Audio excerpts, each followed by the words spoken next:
Hello, I'm Jeffrey Mishlove, and today I'd like to address the subject of whether or not we can trust the mainstream media. Now, as a parapsychologist, as a person who has been libeled by a mainstream magazine and prevailed in a libel suit against them, you might think that I'm rather skeptical of the mainstream media in general. And the truth is, I am not. I am skeptical of the mainstream media when it comes to their ability to report on consciousness and parapsychology. And there's a funny saying. The saying is that the closer you are to any news story, the more you know that they got it wrong. And the further away you are from the story, the more you tend to believe it. Well, maybe I'm suffering from that because as a parapsychologist, I'm well aware of the prejudice that exists in much of the mainstream media and mainstream culture in general, certainly academia, against the subject that interests me so much. And it usually works out this way, although not always. The programs will over-sensationalize on television, over-sensationalize, or they will insist on what they call balance, which is that they can never report on a parapsychological finding without bringing in somebody who is going to, even though they may be totally ignorant, will attempt to debunk it. But I have another view of the media as well, because my first cousin, Stephen Roberts, is a professor of journalism at George Washington University in Washington, D.C. For many years, he covered the White House for the New York Times.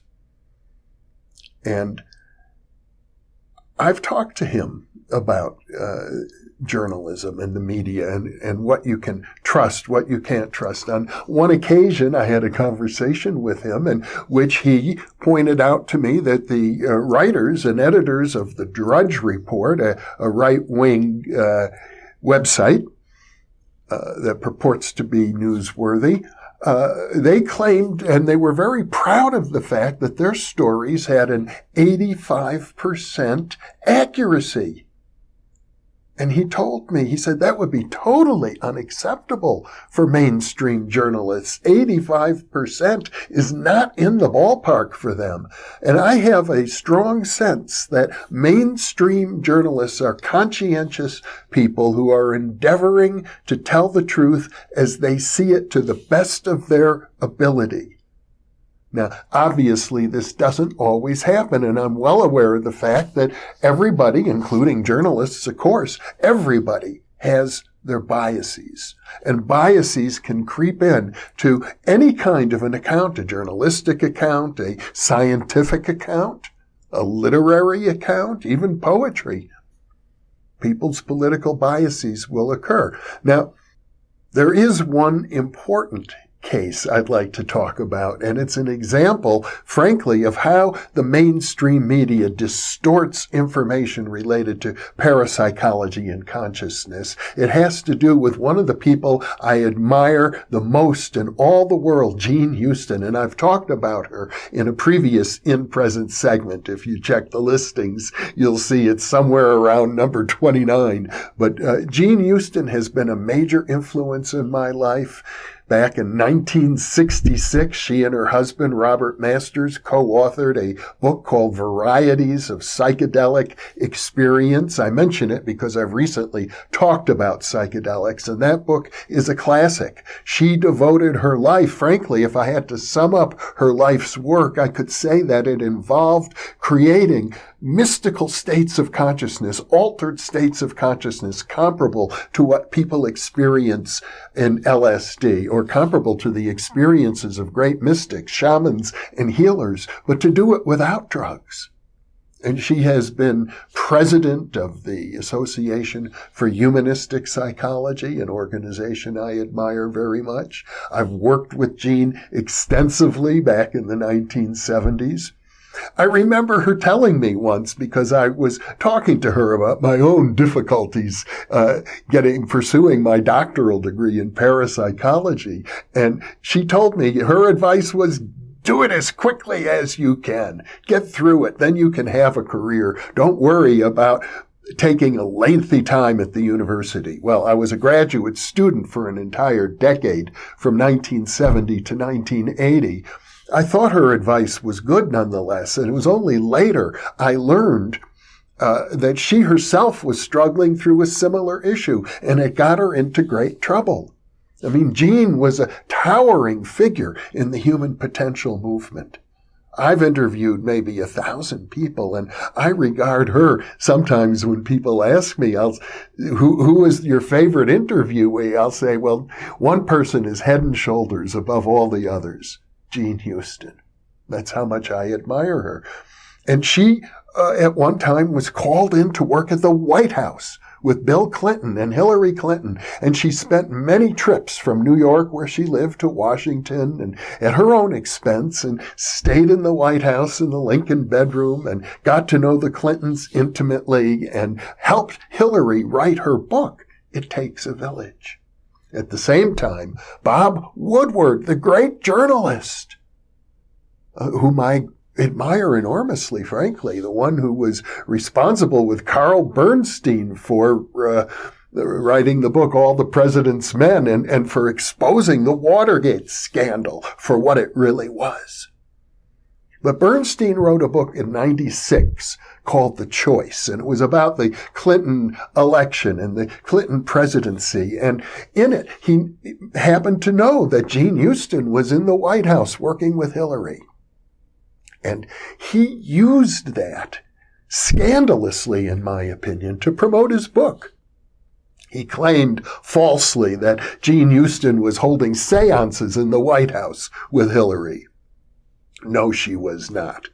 She was engaging in role-playing exercises, which is a standard psychological technique with Hillary. That's true. But then what happened is this. Somehow along the way, I think he probably interviewed Jean Houston and asked her about her academic credentials and her doctoral degree. And she said, well, I got a doctoral degree at Columbia University and also Union Graduate School. And it turned out she did all but the completion of her dissertation at Columbia University when one of her professors died and she wasn't able to move forward with her committee, so she completed her work in another university, Union Graduate School. And Woodward turned this into saying that here is this woman consulting with Hillary Clinton in the White House, and she's lying about her academic credentials. Well, that was hardly the case, but it helped Woodward sell his book. I think he did a terrible injustice. It was humiliating. It was, in effect, libelous, although Jean would never and did never sue for libel, and I don't know that she would win in a situation like that. Libel suits are extremely difficult to win. And how do you defend yourself against something like that? You lied about your doctoral degree. Well, I don't think she exactly lied. She spent many years working on her doctoral degree at Columbia University. She just finished elsewhere. But she was mortified, and she reported that people looked at her askance. She felt embarrassed about showing herself in public. So, for me, this is an example of journalistic malpractice, to be honest, by someone who I otherwise greatly admire. It's an example of the way in which people working in the field of parapsychology and consciousness are treated by the media. But by no means do I generalize that to everything in the media. I would generalize it to areas in the media where there are widespread cultural biases. Now, we know that the President of the United States currently calls the media the enemy of the people. Actually, the media seems to pretty well be onto him, and that bothers him. But I'm not going to get into the politics of it right now. What I really want to emphasize is the question of what can we trust? When can you trust the media, and when do you not trust the media? I know that because of the present political situation, the number of people, particularly Republicans, who trust the media is very small. There's widespread distrust amongst conservatives, amongst Trump supporters regarding the media. I don't share that. I don't share it at all. But I am well aware of the fact that the media is quite capable of distorting. And so my question for you is, as I've said earlier, what do you think you can trust in the media, and what do you think you cannot trust? It's that simple. I think we live in an era where it's incumbent upon all of us to give serious consideration to that question. And I'll leave you with that thought. Thank you again. Thank you again for being with me.